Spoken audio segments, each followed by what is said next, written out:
আমরা এখন এসব ফোর কিলার কোরিয়ান ছবির এক্সপ্লেনেশন করতে যাচ্ছি। এটা হলো এপিসোড 2। যারা এপিসোড 1 দেখেনি তারা অবশ্যই উপরে আই বাটন থেকে এপিসোড 1 পর্বটি দেখে আসবেন। তো এপিসোড 2 শুরুতে আমরা দেখি মিহাইকে।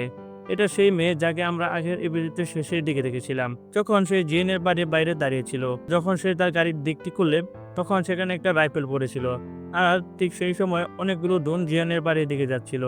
এখান থেকে আমাদের কাছে অতীতের একটা সিন দেখানো হয়, যেখানে জেনের মায়ের মৃত্যু হয়েছিল আর জিনমের ভাই ওর উপর খুব জোরে চিল্লাচ্ছিল। জিনম বলে হঠাৎ করে ওদের মায়ের মৃত্যু হয়েছিল, এটা অনেক অদ্ভুত ব্যাপার। সে বলে আমাদের মায়ের অটোপোচে করানো উচিত। আমার মনে হচ্ছে নিশ্চয়ই কিছু গড়বড় আছে। তার ভাই বলল আগে থেকে আমাদের মায়ের ক্যান্সারের কারণে 2বার অস্ত্রোপচার হয়েছে। তিনি ইতিমধ্যে অনেক কষ্ট সহ্য করেছেন। তিনি সবসময় ভাবতেন তুমি মারা গেছো, কিন্তু হঠাৎ 8 বছর পর তুমি ফিরে এসেছ। তাকে দেখে তিনি খুব খুশি ছিলেন। তারপর তার ভাই বলল, আজও তুমি ভালো ছেলে হতে পারোনি, হঠাৎ করেই এখন তুমি ভালো ছেলে হতে চাও। ঠিক তখনই জিনমের মা এসে তাদের দুজনকে শান্ত করলেন। তিনি জিনমকে বললেন, তুমি জিয়ানেরকে নিয়ে বাড়ি যাও, এখানকার বাকি সব প্রস্তুতি আমরা করে দেখব। ওরা দুজন চলে যাওয়ার সাথে সাথেই সেখানে একজন আসে। এটাই সেই মানুষটা যাকে আমরা সিরিজের শুরুতে দেখেছিলাম, যখন ও জিএনের বাড়ির সামনে রাইফেল নিয়ে এসে তাকে মারার চেষ্টা করেছিল। তার নাম ছিল সোমেঞ্জু। সে খুবই অদ্ভুত এক ধরনের হাসি দেয় আর বলে, আমি জিরমের পুরনো বন্ধু। অন্যদিকে জিএন জিরমকে বলে, গ্র্যান্ডবার মৃত্যু হয়েছে, তো আমার কি আর ওকে দেখতে পাবো না? জিরম বলে, তুমি ঠিক বলেছ, এখন আর আমরা ওদের দেখতে পাবো না, কারণ একদিন না একদিন সবাইকে মরতেই হবে। তাই মৃত্যু থেকে ভয় পাওয়ার কিছু নেই, বরং তাকে মুখোমুখি হও। যদি তোমার কোনো কিছু দেখে ভয় লাগে তাহলে চোখ খুলে সেই সামনের দিকে দেখো। ঠিক তখনই ফিউনারেল হলে কারো ফোন আসে। তিনি ফোনটা করেছিলেন। তিনি জিজ্ঞাসা করেন, তোমার কাছে আমার এই নাম্বারটা কোথা থেকে এলো? কিন্তু এই লোক কোনো উত্তর দেয় না, কারণ যিনি বুঝে গিয়েছিলেন যে জিএন মা এক বাপের জীবন ঝুঁকির মধ্যে আছে। তিনি জিএনকে বুঝান, আমি ফিউনারেল হলে যাচ্ছি তোমার মায়ের বাপকে দেখতে। তোমাকে এখানে একা রাখতে হবে, তোমাকে এখানে একা থাকতে হবে। আমার বন্ধু আসবে এবং তোমাকে দরজা খোলার জন্য বলবে, কিন্তু তুমি দরজা খোলা যাবে না। তুমি তাকে একটা ধাক্কা দিও, যদি সে ধাক্কাটা সেভ করে তারপরে দরজা খোলো। তখনই দরজার কাছে একটা মানুষ আসে আর দরজা খুলতে যাচ্ছে। জিএন ওকে জিজ্ঞাসা করে, আপনি কি আঙ্কেলের বন্ধু? কিন্তু ও কোনো উত্তর দেয় না। জিএন বলে, আমি আপনাকে একটা পাজল দেব, সেটা সলভ করে দরজা খুলবো। ওকেও কোনো কথা বলে না আর নিজেরাই দরজা খুলে ফেলে। এটা দেখে জিএন খুব ভয় পায়, কিন্তু ওর আগে যে লোকটা আসছে জেনের বন্ধু এসে ওই মানুষটাকে মারতে শুরু করে। তারপর ও ভিতরে ঢুকে পড়ে। আঙ্কেল জেনের পাজলের উত্তর দিচ্ছে। জেন বুঝতে পারে যে এটাই তার মামার বন্ধু। তারপর ও জেনকে ভিতরে রুমে বসে বলে, তুমি এখানে অপেক্ষা করো, কিছু হলে এখানে থেকে বাইরে বের হবে না। ঠিক তখনই আরেকজন লোক এসে পৌঁছায়। ভেতর থেকে গুলির শব্দ শোনা যাচ্ছে। জিয়ান খুব ভয় পায়। কৌতূহলবশত একটু দরজা খুলে দেখে কি হচ্ছে বাইরে। তখনই আমরা দেখি সেই লোক সঞ্জু এসে পৌঁছেছে। সে জিনামের বন্ধুকে গুলি করে মেরে ফেলে এবং তার এক হাত কেটে ফেলে। এইসব কিছু জিয়ান দেখছিল। সে অনেক ভয় পেয়ে গিয়েছিল।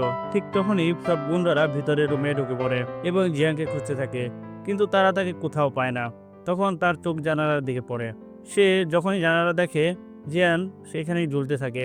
সঞ্জু তাকে বলে, তুমি যদি এখান থেকে পড়ে যাও তাহলে তোমার প্রাণও যেতে পারে, তাই তুমি উপরে উঠে যাও। কিন্তু জিয়ান সরাসরি নিচে লাফ দেয়। যেহেতু সে কুশনে পড়েছিল তাই তার কোনো চোট লাগে না। সে দ্রুত সেখান থেকে পালাতে শুরু করে আর সব গুন্ডরা তার পিছনে ছুটতে আসে। ঠিক সেই সময় সামনে থেকে একটা গাড়ি আসছিল আর জিয়ান ওই গাড়ির সাথে অ্যাক্সিডেন্ট করে ফেলে। গাড়ির ভিতরে যারা ছিল তারা জিয়ানকে তৎক্ষণাৎ হাসপাতালে নিয়ে যায়। পরে জানা যায় যে জিয়ানের মা বাবা কেউ হত্যা করেছে। এই কথা শুনে সে খুবই মন খারাপ হয়ে পড়ে। এরপরে সে তার চোখ খুলে সে সামনে সিনে একটা প্রাণী দেখে, একটা কাঁটা হাত নিয়ে তার দিকে এগোচ্ছে। সেই প্রাণী হঠাৎ করে তার উপর লাফিয়ে বসে।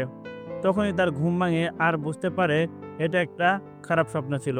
আসলে জিএন ট্রামা হাসপাতালে গিয়েছিল কারণ সে নিজের চোখের সামনে জিনমের বন্ধুকে মরতে দেখেছিল। যখন সঞ্জু জন্মনের বন্ধুর হাত কেটে দেয় আর তার স্বপ্ন এইটাই আসছিল যে একটা পশু সেই কাটা হাত নিয়ে তার সামনে এসে দাঁড়াচ্ছে।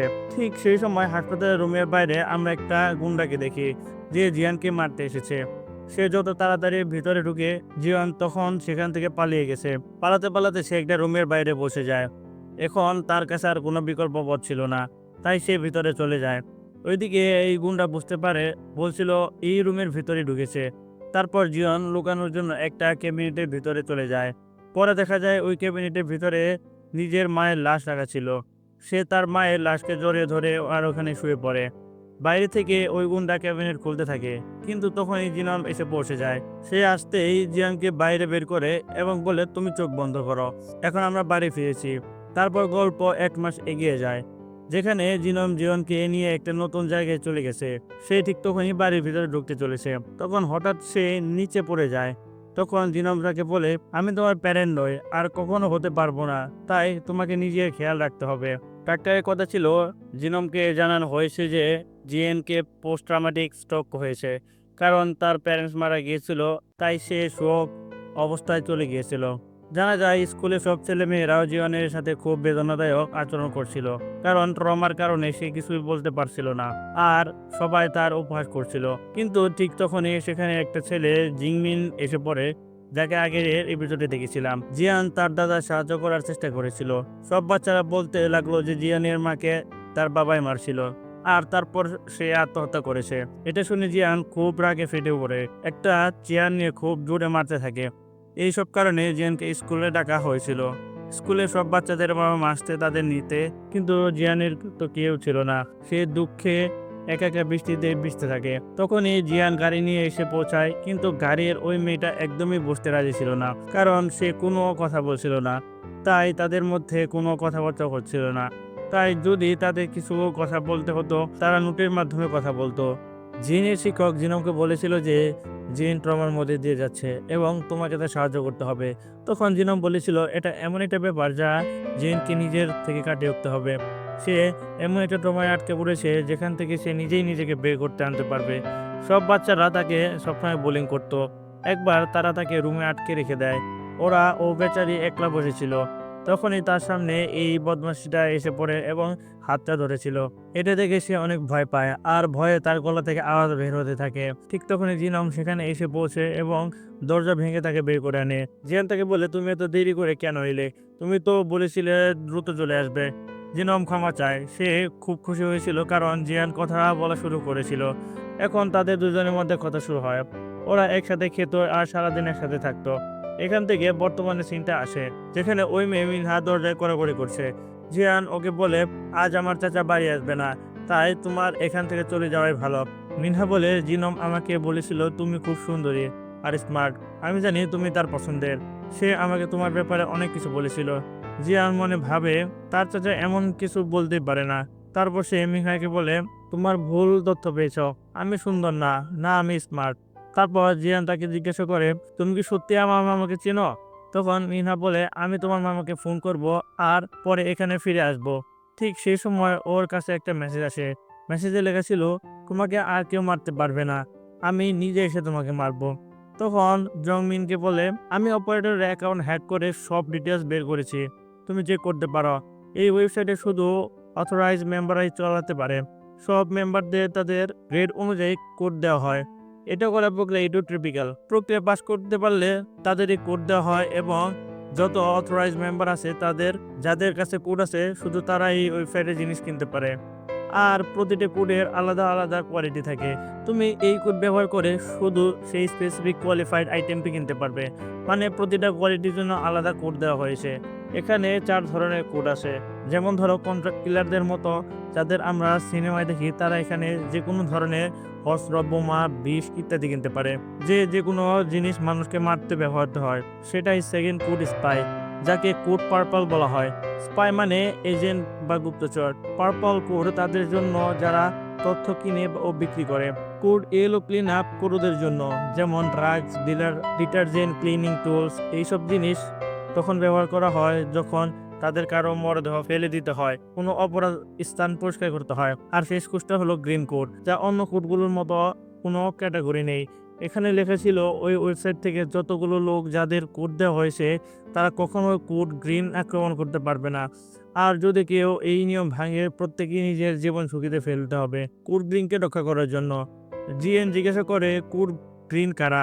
জংমিন বলে, এই ওয়েবসাইটের অপারেটর কোড গ্রিন, তোমাদের চাচা জিনম আর তোমরা দুজন কোড গ্রিন। জিয়ান কিছুই বুঝতে পারছিল না। ঠিক তখনই বাইরে থেকে বিস্ফোরণের আওয়াজ আসে। জানা যায় বাড়ির বাইরে যে বাউন্ডারি ছিল সেখানে কেউ বিস্ফোরণ করে ধ্বংস করে দিয়েছে। ওইখানে একটা ড্রোন ছিল আর ওই ড্রোনের ভিতরে গুলি ছোড়া হচ্ছিল। তাদের বাড়ির চারপাশে ড্রোনগুলো ঘিরেছিল আর সবাই মিলে তাদের দুজনের উপর আক্রমণ করলো। জংমিনকে নিচে পেছনের দরজা দিয়ে পালানোর চেষ্টা করলো, কিন্তু ওখানে একটা ড্রোন ছিল। বুঝতে পারলো দরজাটা বুলেট প্রুফ। গুলির কারণে দরজা ভাঙছিল না, তাই তার ওখানে একটা বোমা লাগালো আর সব কাজ ভেঙে দিল। কাজ ভেঙে ড্রোনটা ভিতরে ঢুকে গেল। তখন বুঝতে পারলো জংবন এখানকার কাবার্ডে লুকিয়ে ছিল। ঠিক তখন এই ড্রোনটা কবর্ড একটা বোমা বসায় আর কবর্ডের দরজা ভেঙে দেয়। কিন্তু তখন পর্যন্ত জিয়ান সেখানে পৌঁছে গিয়েছিল, সে ওই ড্রোনটা ভেঙে ফেলে। এপিসোডের শেষ দিকের সিন ও আমরা কিছু মানুষকে দেখতে পাই। তখন এক লোক আসে, সে নিজের হাত কেটে কিছু বের করে এবং বাইরে ফেলে দেয়। পরে জানা যায় যে আসলে একটা কার্ড ছিল যা তার শরীরের মধ্যে ছিল, তাই সে সেটা কেটে বের করে ফেলে দিল। এই লোকটা সবাইকে বলে, আমার আর এই কার্ডের দরকার নেই। ঠিক তখনই সঞ্জু এসে পড়ছে, আর সেই ছিল সেই লোকটি জিয়ানের সবাই মিলে প্যারেন্টসকে মেরেছিল। জিয়ানকে মারার প্ল্যান করেছিল। এখানে অনেক অস্ত্র ছিল আর সব অস্ত্রগুলো ওর ইচ্ছা মতো কিনেছিল। সঞ্জু সবাইকে বলেছিল যে কেউ জিয়ানের নিজ অন্তর ধরে আনবে কিংবা তাকে মেরে ফেলবে, তাকে একটা বড় বোনাস দেওয়া হবে। আর এই সিনিয়র এপিসোড 2 এখানে শেষ হয়। যদি আমার এই এক্সপিরিয়েন্সটা ভালো লাগে তাহলে অবশ্যই লাইক এবং শেয়ার এবং সাবস্ক্রাইব করতে ভুলবেন না। ধন্যবাদ। পরবর্তী এপিসোড খুবই শীঘ্রই চলে আসবে। আর হ্যাঁ, ভিডিওটা একটা শেয়ার দিতে কখনোই ভুলবেন না। তো সেই পর্যন্ত অবশ্যই ভালো থাকবেন, সুস্থ থাকবেন। আল্লাহ হাফেজ।